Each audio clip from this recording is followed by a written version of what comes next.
వారు తెలిసిన చేసిన తప్పిదం అయితే కాదు. ఇది రాజశేఖర రెడ్డి రక్తం, రాజశేఖర రెడ్డి బిడ్డ. వాళ్ళతో మాట్లాడిన తర్వాత వాళ్ళ మనసు అర్థం చేసుకున్నాక చెప్తున్న మాట. ఇంకొకటి చెప్తున్నా, రాజశేఖర రెడ్డి గారు బీజేపీ పార్టీకి వ్యతిరేకి. రాజశేఖర రెడ్డి గారు ఏనాడు బీజేపీ సిద్ధాంతాలతో ఏకీభవించలేదు. ఎందుకంటే బీజేపీ పార్టీ ఒక మతతత్వ పార్టీ కాబట్టి. ఎందుకంటే బీజేపీ పార్టీకి తెలిసిన రాజకీయం వల్ల ఒక మతాన్ని రెచ్చగొట్టాలి, ఇంకో మతాన్ని అవమానించాలి. ఇదే బీజేపీ పార్టీకి తెలిసిన రాజకీయం. మతం పేరుతో చిచ్చు పెట్టాలి, ఆ మంటలో వీళ్ళు చలికాచుకోవాలి. ఇదే బీజేపీ పార్టీకి తెలిసిన రాజకీయం. అలాంటి పార్టీని రాజశేఖర రెడ్డి గారు ఏ సందర్భం వచ్చినా వ్యతిరేకించడం జరిగింది. ఈ రోజు బీజేపీ పార్టీ ఆంధ్ర రాష్ట్రాన్ని ఏలేస్తుంది. ఆంధ్ర రాష్ట్రం ఈ రోజు బీజేపీ పార్టీ వశమైపోయింది, కైవసం అయిపోయింది. వాస్తవం కాదా?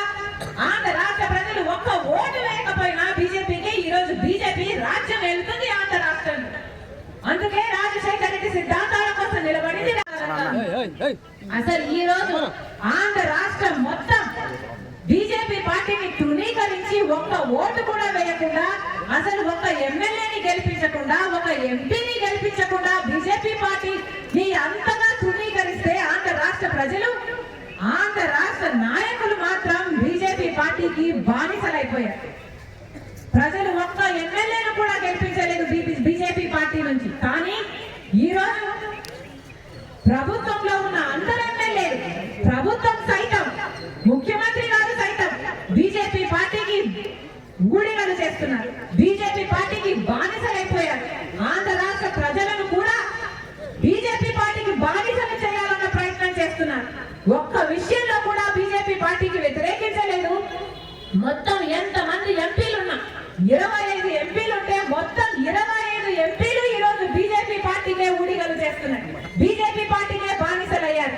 ఆలోచన చేయండి, ఆంధ్ర రాష్ట్ర ప్రజలు కనీసం ఒక్క ఎంపీనైనా బీజేపీ పార్టీ నుంచి గెలిపించారా? అలాంటిది ఈ రోజు 25 మంది ఎంపీలు, ఇంకొక 6 మంది రాజ్యసభ ఎంపీలు, మొత్తము అందరూ బీజేపీ పార్టీకే బానిసలయ్యారు కదా. ఆంధ్రప్రదేశ్ కు స్పెషల్ స్టేటస్ రావాలి అన్న కోరిక లేకపోతే మొట్టమొదటి సంతకం పెట్టాలంటాడు. ఆలోచన చేయండి. నిజానికి ఆంధ్రప్రదేశ్ రాష్ట్ర మేలు కోరుకుంటున్నది ఏకైక పార్టీ కాంగ్రెస్ పార్టీ. రాజశేఖర రెడ్డి గారి ఆఖరి కోరిక కూడా ఆ రాహుల్ గాంధీ గారిని ప్రధానమంత్రిని చేయాలి అని. మనసు పెట్టి ఆలోచన చేయండి. పుట్టినదే ఉచిత విద్యుత్ ఇవ్వాలన్న కోరిక, ఆ పాదయాత్రలోంచి పుట్టినదే ఫీజు రీయింబర్స్మెంట్.